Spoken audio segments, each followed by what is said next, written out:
a royal poet. Prose Washington Irving less than I greater than though your body be confined in soft love a prisoner bound, yet the beauty of your mind neither check nor chain hath found. Look out nobly, then, and dare even the fetters that you wear. Fletcher. Less than / I greater than on a soft sunny morning in the genial month of May I made an excursion to Windsor Castle. It is a place full of storied and poetical associations. The very external aspect of the proud old pile is enough to inspire high thought. It rears its irregular walls and massive towers, like a mural crown around the brow of a lofty ridge, waves its royal banner in the clouds, and looks down with a lordly air upon the surrounding world.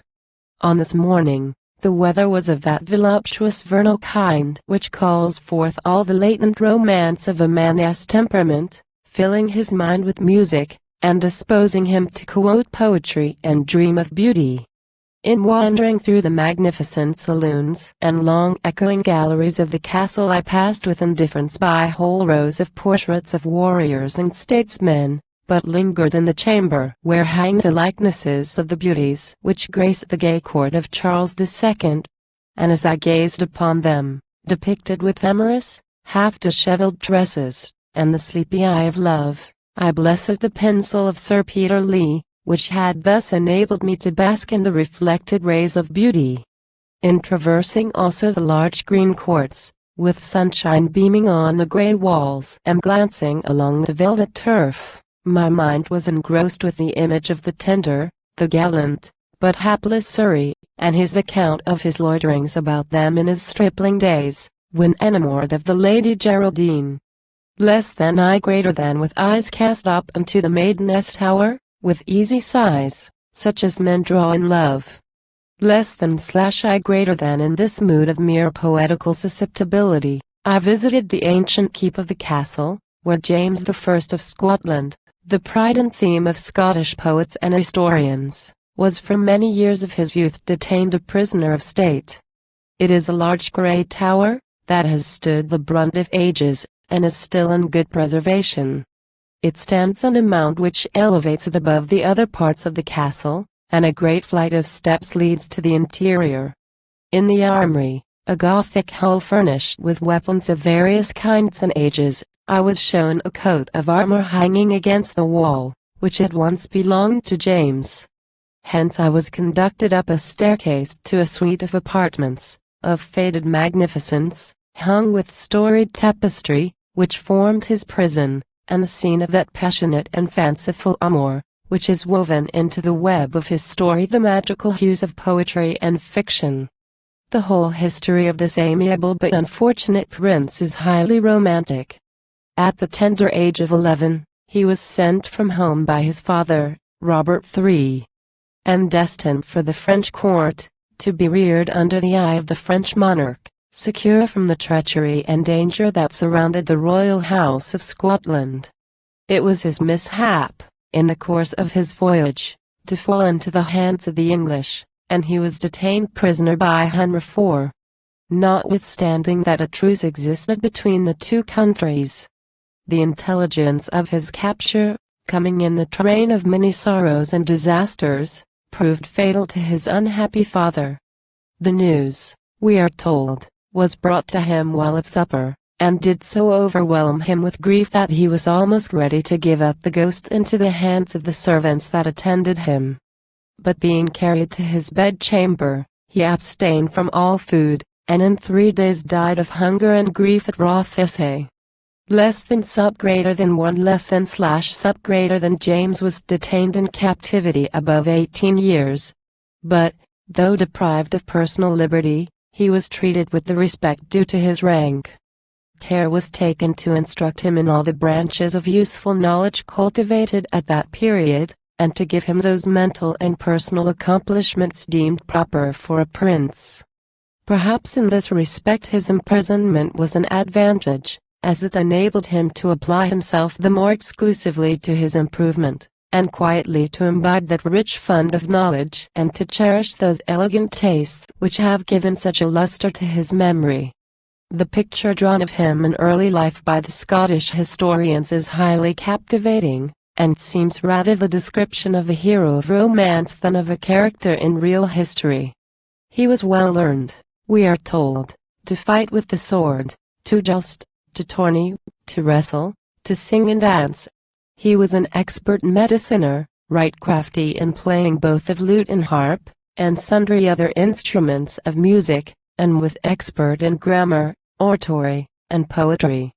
Less than sub greater than to less than slash sub greater than with this combination of manly and delicate accomplishments, fitting him to shine both in active and elegant life, and calculated to give him an intense relish for joyous existence, it must have been a severe trial, in an age of bustle and chivalry, to pass the springtime of his years in monotonous captivity. It was the good fortune of James, however, to be gifted with a powerful poetic fancy, and to be visited in his prison by the choicest inspirations of the muse. Some minds corrode, and grow inactive, under the loss of personal liberty. Others grow morbid and irritable. But it is the nature of the poet to become tender and imaginative in the loneliness of confinement. He banquets upon the honey of his own thoughts, and, like the captive bird, pours forth his soul in melody. Less than I greater than have you not seen the nightingale, a pilgrim cooped into a cage, how doth she chant her wonted tale, in that her lonely hermitage. Even there her charming melody doth prove that all her boughs are trees, her cage a grove. Less than slash I greater than less than sub greater than 3 less than slash sub greater than indeed, it is the divine attribute of the imagination, that it is irrepressible, unconfinable, that when the real world is shut out, it can create a world for itself, and, with unromantic power, can conjure up glorious shapes and forms and brilliant visions, to make solitude populous, and irradiate the gloom of the dungeon. Such was the world of pomp and pageant that lived round Tasso in his dismal cell at Ferrara, when he conceived the splendid scenes of his Jerusalem.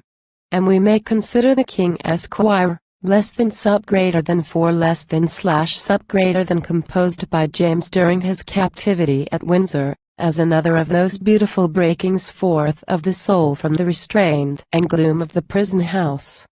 The subject of the poem is his love for the Lady Jane Beaufort, daughter of the Earl of Somerset, and a princess of the blood royal of England, of whom he became enamored in the course of his captivity. What gives it a peculiar value, is, that it may be considered a transcript of the royal bard's true feelings, and the story of his real loves and fortunes.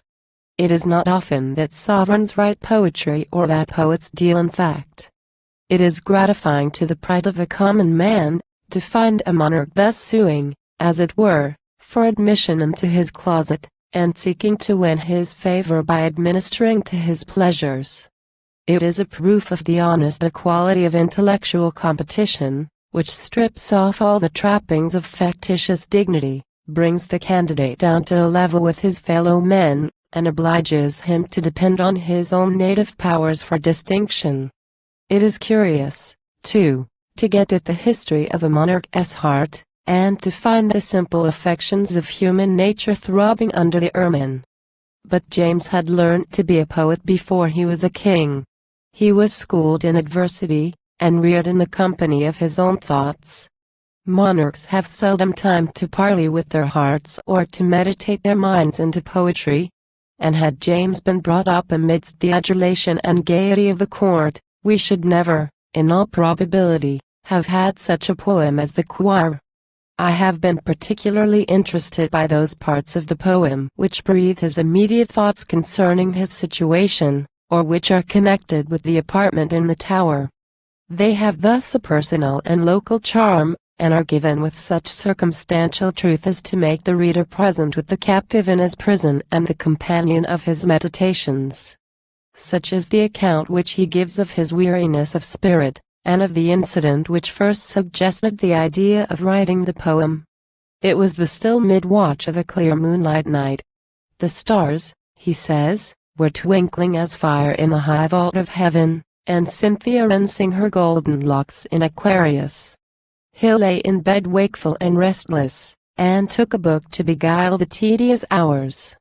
The book he chose was Boethius' Consolations of Philosophy, a work popular among the writers of that day, and which had been translated by his great prototype, Chaucer. From the high eulogium in which he indulges, it is evident this was one of his favorite volumes while in prison. And indeed it is an admirable textbook for meditation under adversity. It is the legacy of a noble and enduring spirit, purified by sorrow and suffering, bequeathing to its successors in calamity the maxims of sweet morality, and the trains of eloquent but simple reasoning, by which it was enabled to bear up against the various ills of life. It is a talisman, which the unfortunate may treasure up in his bosom, or, like the good King James, lay upon his nightly pillow. After closing the volume he turns its contents over in his mind, and gradually falls into a fit of musing on the fickleness of fortune, the vicissitudes of his own life, and the evils that had overtaken him even in his tender youth. Suddenly he hears the bell ringing to matins, but its sound, chiming in with his melancholy fancies, seems to him like a voice exhorting him to write his story. In the spirit of poetic errantry he determines to comply with this intimation. He therefore takes pen in hand, makes with it a sign of the cross to implore a benediction, and sallies forth into the fairyland of poetry. There is something extremely fanciful in all this, and it is interesting as furnishing a striking and beautiful instance of the simple manner in which whole trains of poetical thought are sometimes awakened in literary enterprises suggested to the mind. In the course of his poem, he more than once bewails the peculiar hardness of his fate, thus doomed to lonely and inactive life, and shut up from the freedom and pleasure of the world in which the meanest animal indulges unrestrained. There is a sweetness, however, in his very complaints. They are the lamentations of an amiable and social spirit at being denied the indulgence of its kind and generous propensities. There is nothing in them harsh nor exaggerated. They flow with a natural and touching pathos, and are perhaps rendered more touching by their simple brevity. They contrast finely with those elaborate and iterated repinings which we sometimes meet with in poetry, the effusions of morbid minds sickening under miseries of their own creating, and venting their bitterness upon an unoffending world. James speaks of his privations with acute sensibility, but having mentioned them passes on, as if his man of mind disdained to brood over unavoidable calamities. When such a spirit breaks forth into complaint, however brief, we are aware how great must be the suffering that extorts the murmur. We sympathize with James, a romantic, active, and accomplished prince, cut off in the lustihood of youth from all the enterprise, the noble uses, and vigorous delights of life, as we do with Milton, alive to all the beauties of nature and glories of art, when he breathes forth brief but deep-toned lamentations over his perpetual blindness. Had not James evinced a deficiency of poetic artifice, we might almost have suspected that these lowerings of gloomy reflection were meant as preparative to the brightest scene of his story, and to contrast with that refulgence of light and loveliness, that exhilarating accompaniment of bird and song, and foliage and flower, and all the revel of the year, with which he ushers in the lady of his heart. It is this scene, in particular, which throws all the magic of romance about the old castle keep. He had risen, he says, at daybreak, according to custom, to escape from the dreary meditations of a sleepless pillow. Bewailing in his chamber thus alone, despairing of all joy and remedy, for, tired of thought, and woe begone, he had wandered to the window to indulge the captive's miserable solace, of gazing wistfully upon the world from which he is excluded. The window looked forth upon a small garden which lay at the foot of the tower. It was a quiet, sheltered spot, adorned with arbors and green alleys, and protected from the passing gaze by trees and hawthorn hedges. Less than I greater than now was there made fast by the tower's wall, a garden fair, and in the corners set an arbor green with wandis long and small railed about, and so with leaves beset was all the place and hawthorn hedges net, that lift less than sub greater than 5 less than slash sub greater than was none, walking therefore by, that might within scarce any white sb. So thick the branches and the leaves gren, shaded all the alleys that there were, and midst of every arbor might be seen, the sharp, gren, sweet juniper, growing so fair with branches here and there, that as it seemed to a lift without, the boughs did spread the arbor all about. And on the small gren twistus less than sub greater than 6 less than slash sub greater than set the little sweet nightingales, and sung so loud and clear, the hymnus consecrate of Lovis use, now soft, now loud among, that all the garden and the walls rung right of their song. Less than slash I greater than note, the language of the quotations is generally modernized. It was the month of May, when everything was in bloom, and he interprets the song of the nightingale into the language of his enamored feeling. Less than I greater than worship, all ye that lovers be, this May. For of your bliss the calends are begun, and sing with us, away, winter, away. Come, summer, come, the sweet season and sun. Less than slash I greater than as he gazes on the scene, and listens to the notes of the birds, he gradually relapses into one of those tender and undefinable reveries, which fill the youthful bosom in this delicious season. He wonders what this love may be of which he has so often read, and which thus seems breathed forth in the quickening breath of May, and melting all nature into ecstasy and song.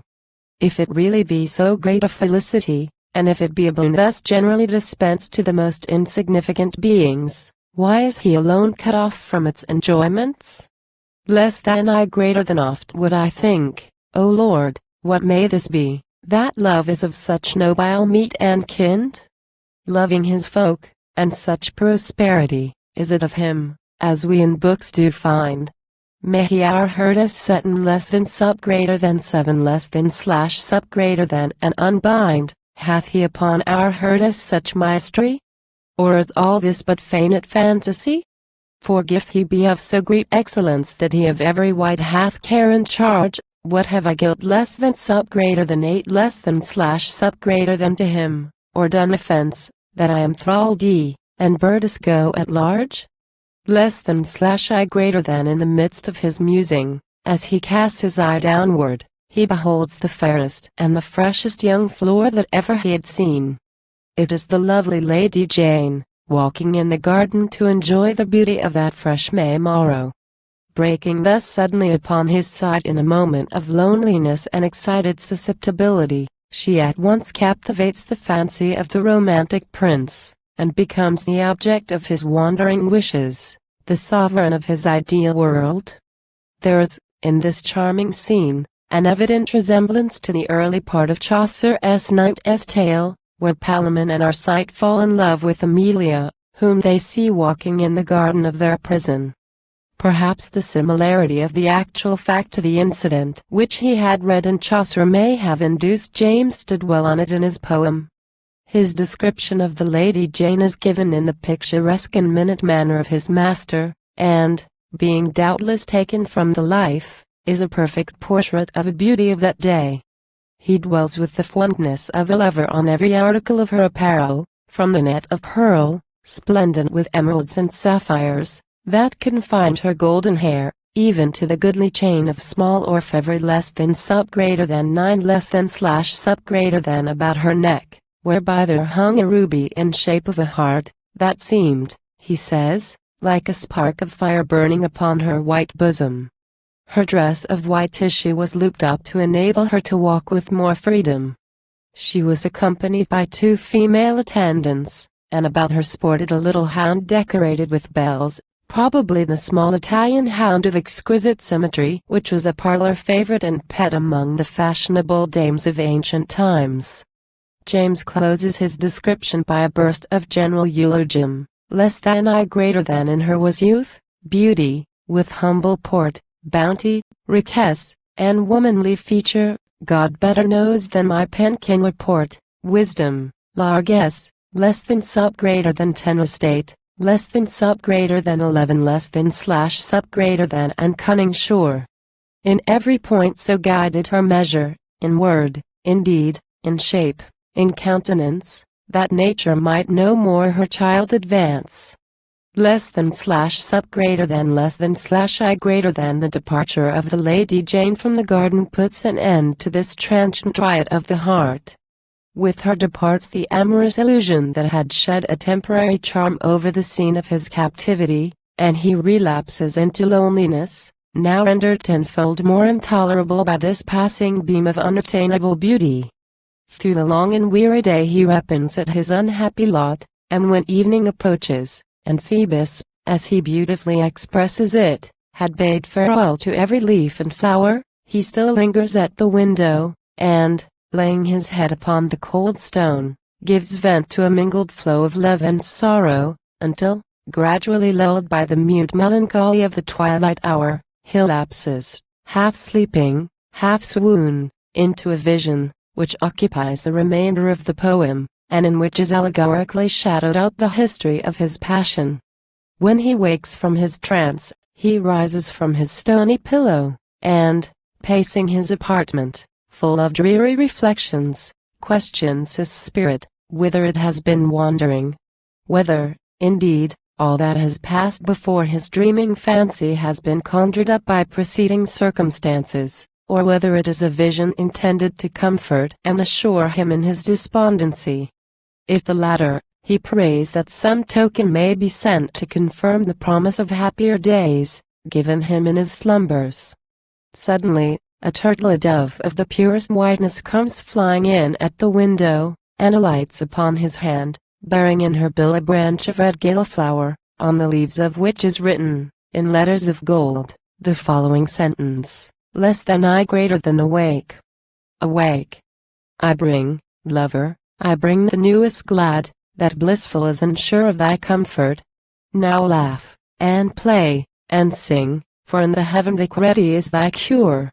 Less than slash I greater than. He receives the branch with mingled hope and dread, reads it with rapture, and as he says was the first token of his succeeding happiness.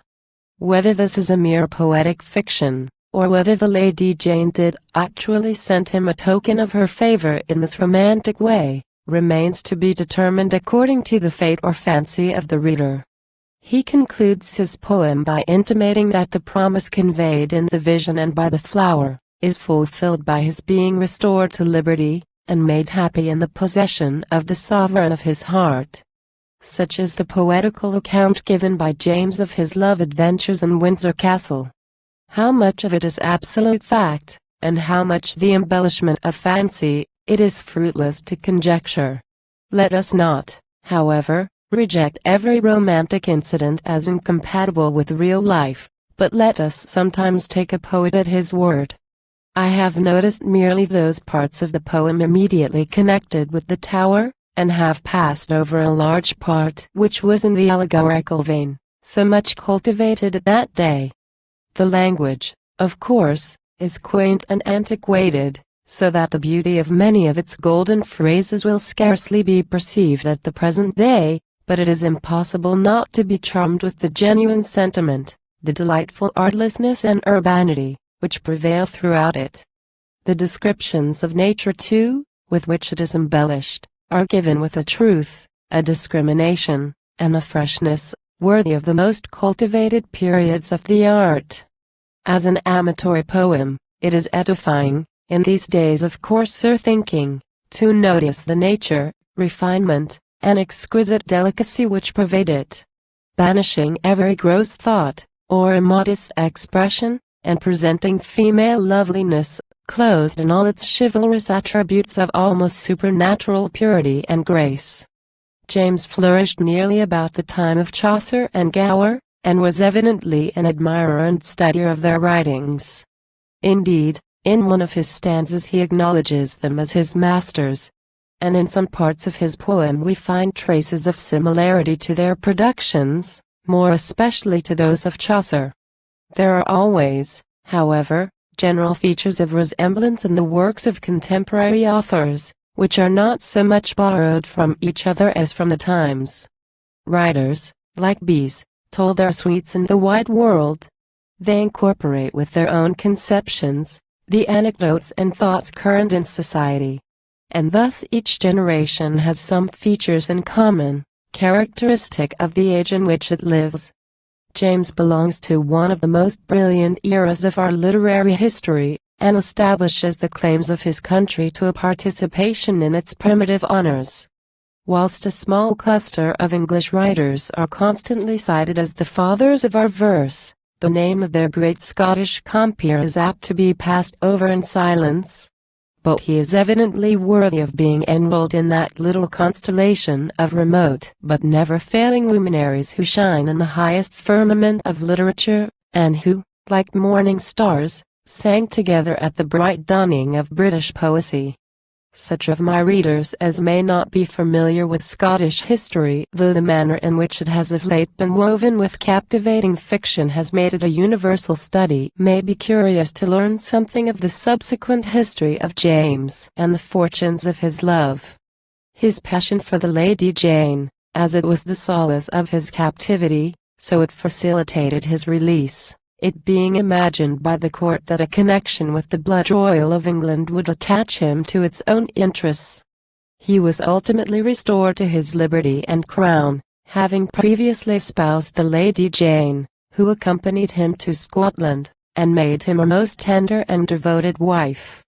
He found his kingdom in great confusion, the feudal chieftains having taken advantage of the troubles and irregularities of a long interregnum, to strengthen themselves in their possessions, and place themselves above the power of the laws. James sought to found the basis of his power in the affections of his people. He attached the lower orders to him by the reformation of abuses, the temperate and equable administration of justice, the encouragement of the arts of peace, and the promotion of everything that could diffuse comfort, competency, and innocent enjoyment through the humblest ranks of society. He mingled occasionally among the common people in disguise, visited their firesides, entered into their cares, their pursuits, and their amusements, informed himself of the mechanical arts, and how they could best be patronized and improved, and was thus an all-pervading spirit, watching with a benevolent eye over the meanest of his subjects. Having in this generous manner made himself strong in the hearts of the common people, he turned himself to curb the power of the factious nobility, to strip them of those dangerous immunities which they had usurped, to punish such as had been guilty of flagrant offenses, and to bring the whole into proper obedience to the crown. For some time they bore this with outward submission, but with secret impatience and brooding resentment. A conspiracy was at length formed against his life, at the head of which was his own uncle, Robert Stuart, Earl of Atholl, who, being too old himself for the perpetration of the deed of blood, instigated his grandson, Sir Robert Stuart, together with Sir Robert Graham, and others of less note, to commit the deed. They broke into his bedchamber at the Dominican convent near Perth, where he was residing, and barbarously murdered him by oft-repeated wounds. His faithful queen, rushing to throw her tender body between him and the sword, was twice wounded in the ineffectual attempt to shield him from the assassin. And it was not until she had been forcibly torn from his person, that the murder was accomplished. It was the recollection of this romantic tale of former times, and of the golden little poem, which had its birthplace in this tower, that made me visit the old pile with more than common interest. The suit of armor hanging up in the hall, richly gilt and embellished, as if to figure in the tourney, brought the image of the gallant and romantic prince vividly before my imagination. I paced the deserted chambers where he had composed his poem. I leaned upon the window, and endeavored to persuade myself it was the very one where he had been visited by his vision. I looked out upon the spot where he had first seen the Lady Jane.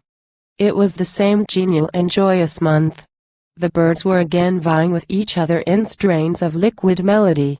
Everything was bursting into vegetation, and budding forth the tender promise of the year.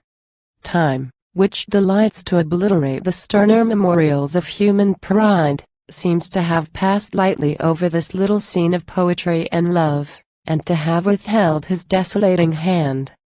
Several centuries have gone by, yet the garden still flourishes at the foot of the tower. It occupies what was once the moat of the keep, and, though some parts have been separated by dividing walls, yet others have still their arbors and shaded walks, as in the days of James, and the whole is sheltered, blooming, and retired. There's a charm about the spot that has been printed by the footsteps of departed beauty, and consecrated by the inspirations of the poet, which is heightened, rather than impaired, by the lapse of ages.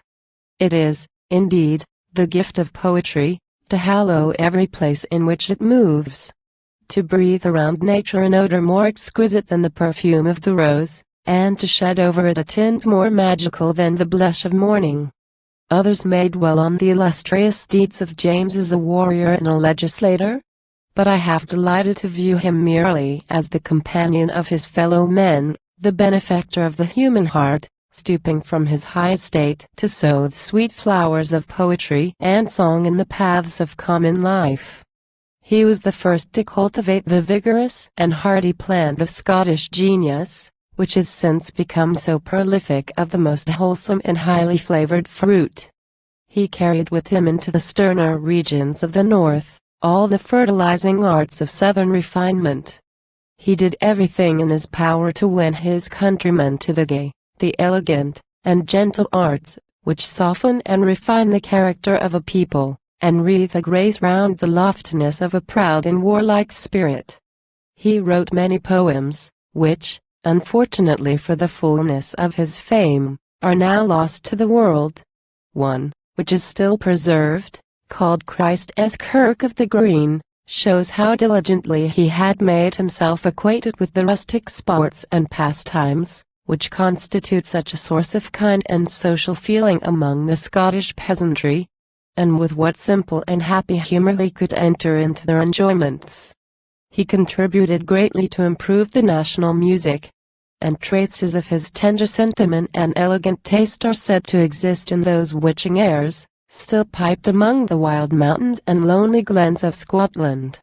He has thus connected his image with whatever is most gracious and endearing in the national character. He has embalmed his memory in song, and floated his name to after ages in the rich streams of Scottish melody. The recollection of these things was kindling at my heart, as I paced the silent scene of his imprisonment. I have visited Vaucluse with as much enthusiasm as a pilgrim would visit the shrine at Loretto, but I have never felt more poetical devotion than when contemplating the old tower and the little garden at Windsor, and musing over the romantic loves of the Lady Jane, and the royal poet of Scotland.